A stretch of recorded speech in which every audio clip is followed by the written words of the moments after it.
लीजिए सुनिए प्रेमचंद की लिखी कहानी ज्योति। वाचन समीर गोस्वामी का है। विधवा हो जाने के बाद बूटी का स्वभाव बहुत कटु हो गया था।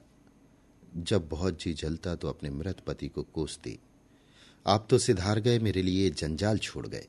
जब इतना जल्दी जाना था तो ब्याह न जाने किस लिए किया। घर में भुनी भांग नहीं, चले थे ब्याह करने। वो चाहती तो दूसरी सगाई कर लेती। अहीरों में इसका रिवाज है। देखने सुनने में भी बुरी न थी। दो एक आदमी भी तैयार थे, लेकिन बूटी पतिव्रता कहलाने के मोह को न छोड़ सकी। और ये सारा क्रोध उतरता था पड़े लड़के मोहन पर, जो अब 16 साल का था। सोहन अभी छोटा था और मैना लड़की थी। ये दोनों अभी किसी लायक न थे। अगर ये तीनों न होते तो बूटी को क्यों इतना कष्ट होता। जिसका थोड़ा सा काम कर देती वो रोटी कपड़ा दे देता, जब चाहती किसी के सिर बैठ जाती।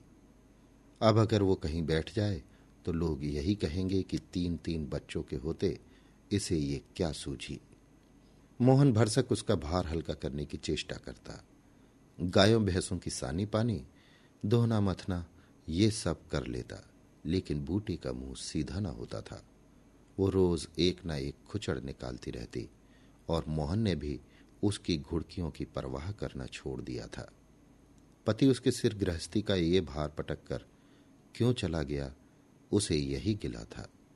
बेचारी का सर्वनाश ही कर दिया। न खाने का सुख मिला, न पहनने ओढ़ने का, न और किसी बात का। इस घर में क्या आई मानो भट्टी में पड़ गई।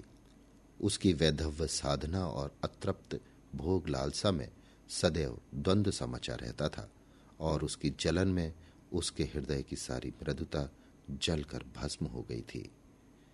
पति के पीछे और कुछ नहीं तो बूटी के पास 400-500 के गहने थे, लेकिन एक एक करके सब उसके हाथ से निकल गए।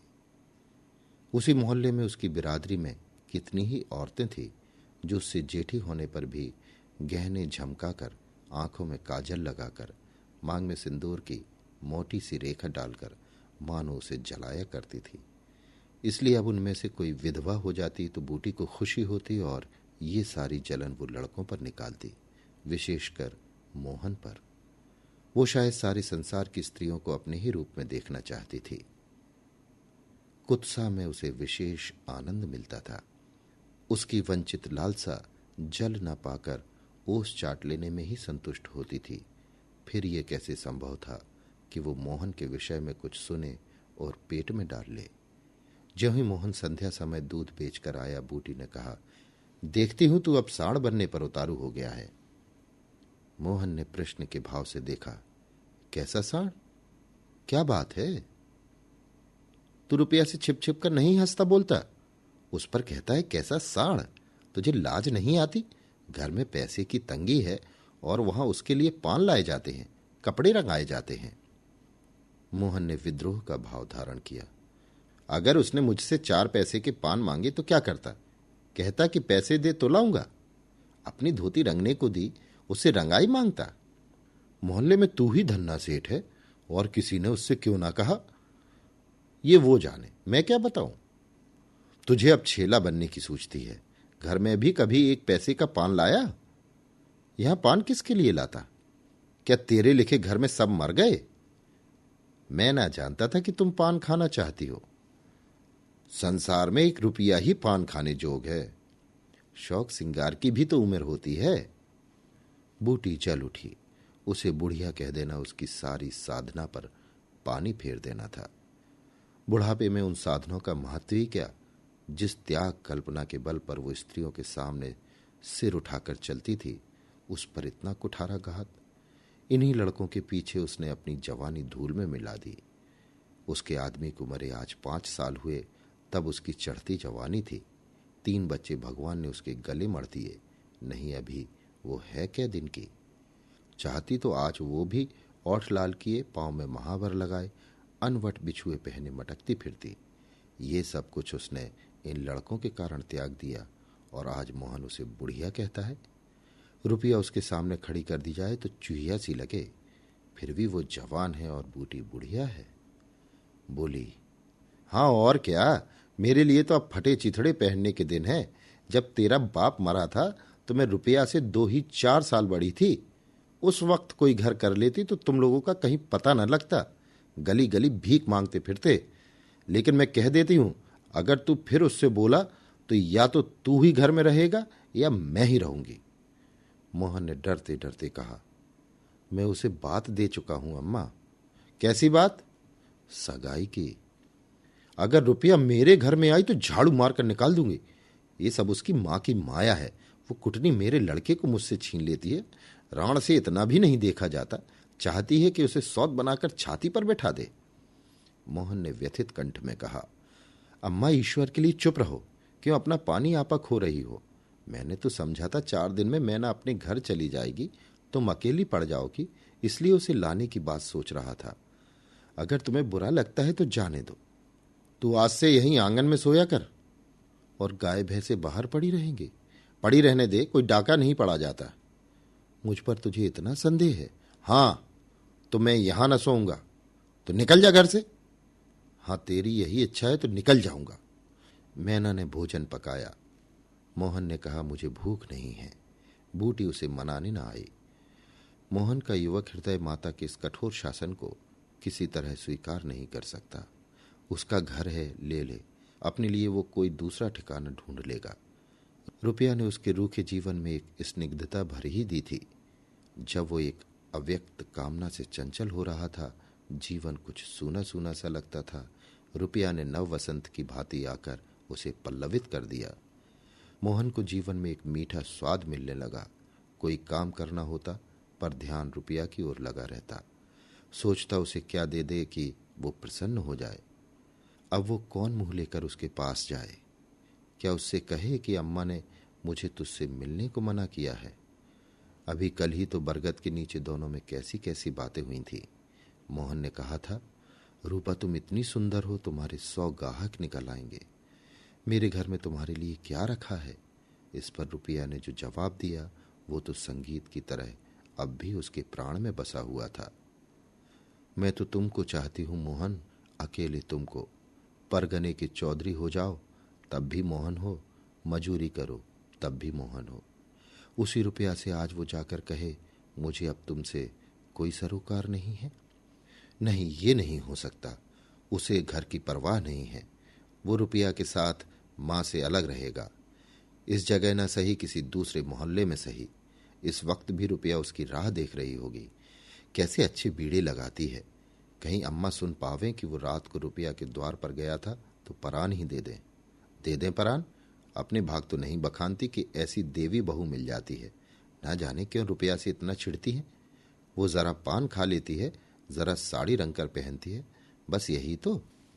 चूड़ियों की झंकार सुनाई दी। रुपया आ रही है। हाँ, वही है।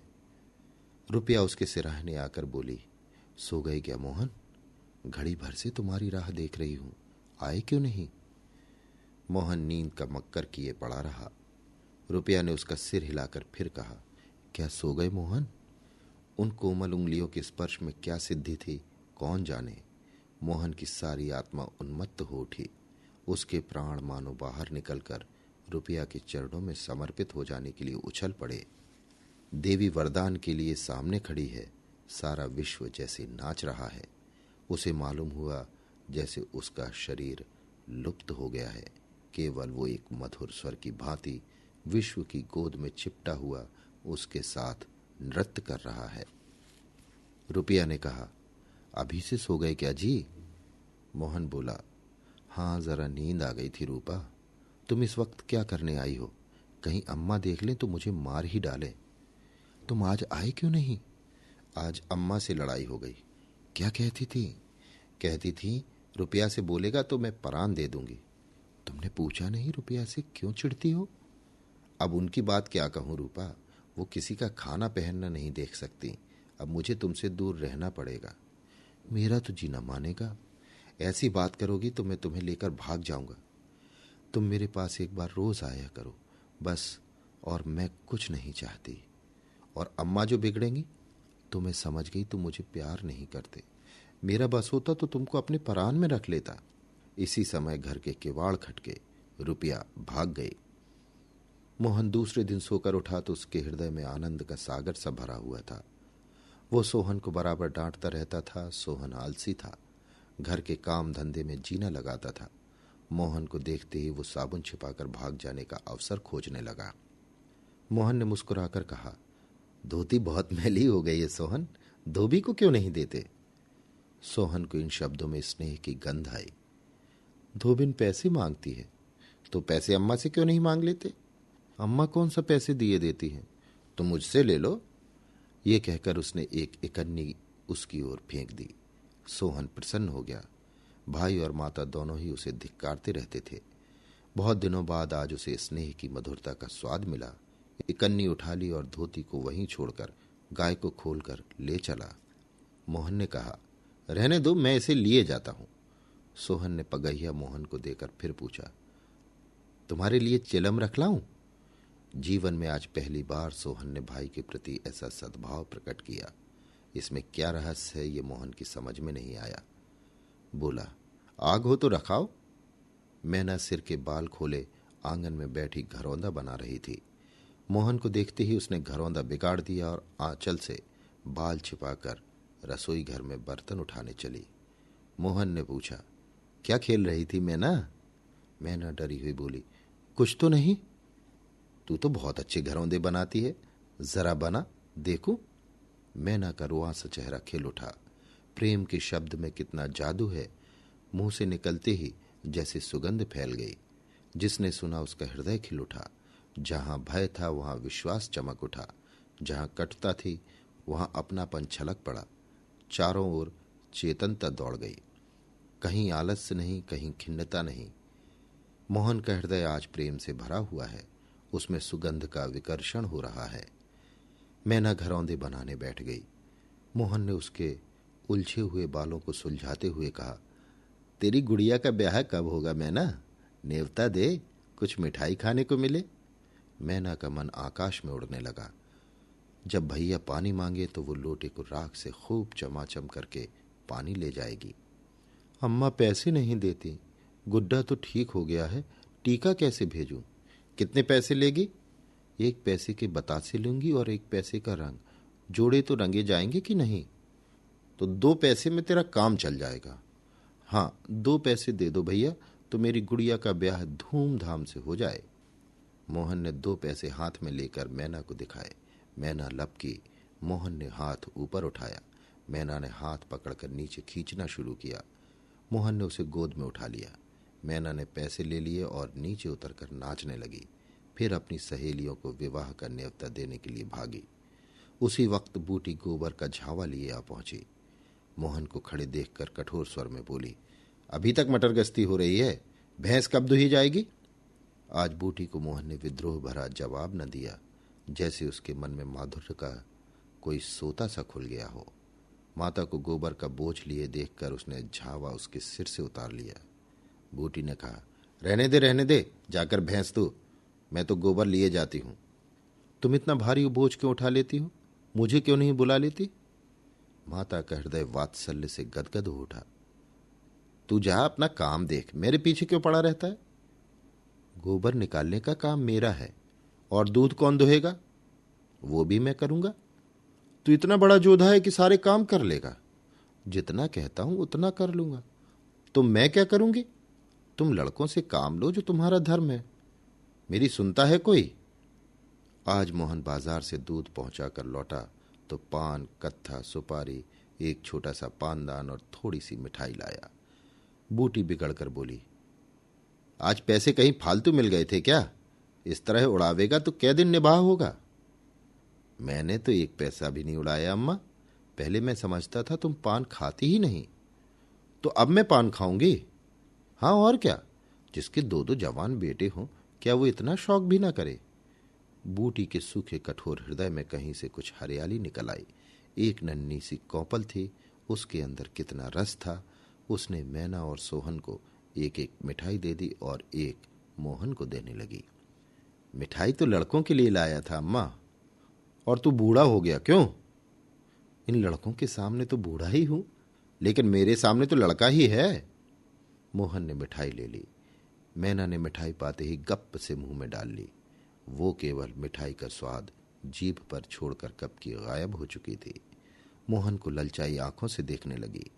मोहन ने आधा लड्डू तोड़कर मैना को दे दिया। एक मिठाई दौने में बची थी।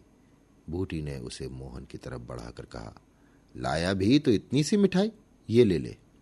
मोहन ने आधी मिठाई मुंह में डालकर कहा, वो तुम्हारा हिस्सा है अम्मा।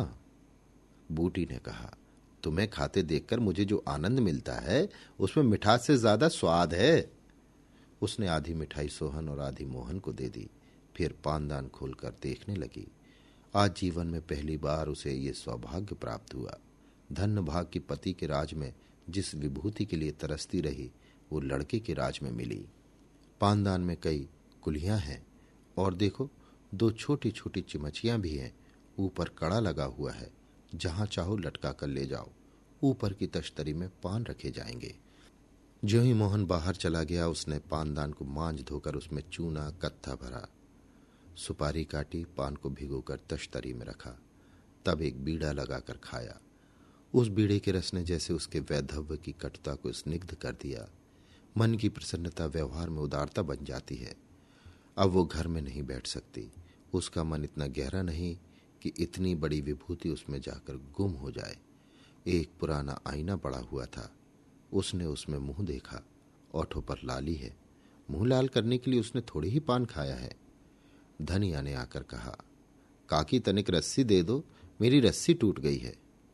कल बूटी ने साफ कह दिया होता, मेरी रस्सी गांव भर के लिए नहीं है, रस्सी टूट गई तो बनवा लो। आज उसने धनिया को रस्सी निकालकर प्रसन्न मुख से दे दी और सद्भाव से पूछा, लड़के के दस्त बंद हुए कि नहीं धनिया? धनिया ने उदास मन से कहा, नहीं काकी, आज तो दिन भर दस्त आए, जाने दांत आ रहे हैं। पानी भर ले तो चल जरा देखो, दांत ही हैं कि कुछ और फसाद है, किसी की नजर वजर तो नहीं लगी? अब क्या जाने काकी, कौन जाने किसी की आंख फूटी हो। 4 लड़कों को नजर का बड़ा डर रहता है। जिसने चुमका कर बुलाया झट उसकी गोद में चला जाता है। ऐसा हंसता है कि तुमसे क्या कहूं। कभी कभी मां की नजर भी लग जाया करती है। ए नोच काकी, भला कोई अपने लड़के को नजर लगाएगा? यही तो तू समझती नहीं, नजर आप ही लग जाती है। धनिया पानी लेकर आई तो बूटी उसके साथ बच्चे को देखने चली। तू अकेली है? आजकल घर के काम धंधे में बड़ा अंडस होता होगा।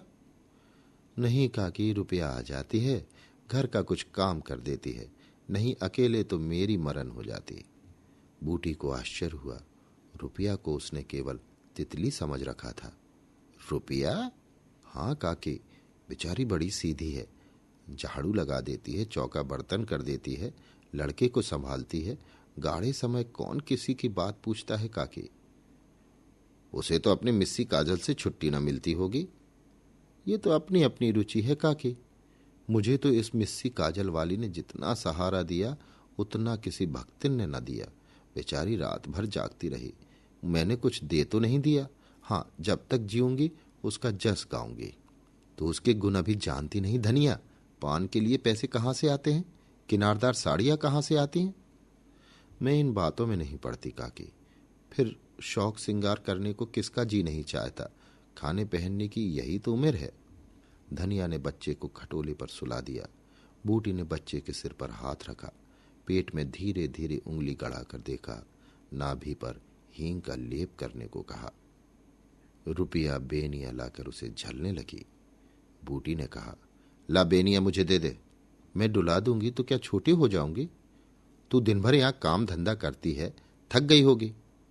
तुम इतनी भली मानस हो और यहां लोग कहते थे वो बिना गाली के बात नहीं करती, मारे डर के तुम्हारे पास ना आई। बूटी मुस्कुराई। लोग झूठ तो नहीं कहते।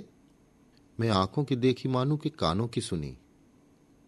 दूसरी लड़की होती तो मेरी ओर से मुंह फेर लेती, मुझे जलाती, मुझसे ऐंठती। इसे तो जैसे कुछ मालूम ही ना हो सकता है कि मोहन ने इससे कुछ कहा ही ना हो। हाँ, यही बात है। आज रुपया बूटी को बड़ी सुंदर लगी। ठीक तो है, अभी शौक सिंगार न करेगी तो कब करेगी? शौक सिंगार इसलिए बुरा लगता है कि ऐसे आदमी अपने भोग विलास में मस्त रहते हैं। किसी के घर में आग लग जाए उनसे मतलब नहीं, उनका काम तो खाली दूसरों को रिझाना है। जैसे अपने रूप की दुकान सजाए राह चलतों को बुलाती हो कि जरा इस दुकान की सैर भी करते जाइए। ऐसे उपकारी प्राणियों का श्रृंगार बुरा नहीं लगता, नहीं बल्कि और अच्छा लगता है। इससे मालूम होता है कि इसका रूप जितना सुंदर है उतना ही मन भी सुंदर है। फिर कौन नहीं चाहता कि लोग उनके रूप की बखान करें। किसी दूसरों की आंख में छुप जाने की लालसा नहीं होती। बूटी का यौवन कब का विदा हो चुका, फिर भी ये लालसा उसे बनी हुई है। कोई उसे रस भरी आंखों से देख लेता है तो उसका मन कितना प्रसन्न हो जाता है। जमीन पर पांव नहीं पड़ते। फिर रूपा तो अभी जवान है। उस दिन से रूपा प्रायः एक दो बार नित्य बूटी के घर आती। बूटी ने मोहन से आग्रह करके उसके लिए अच्छी सी साड़ी मंगवा दी। अगर रूपा कभी बिना काजल लगाए या बैरंगी साड़ी पहने आती तो बूटी कहती, बहू बेटियों को ये जोगिया भेष अच्छा नहीं लगता, ये भेष तो हम जैसी बूढ़ियों के लिए है। रूपा ने एक दिन कहा, तुम बूढ़ी काहे से हो गई अम्मा?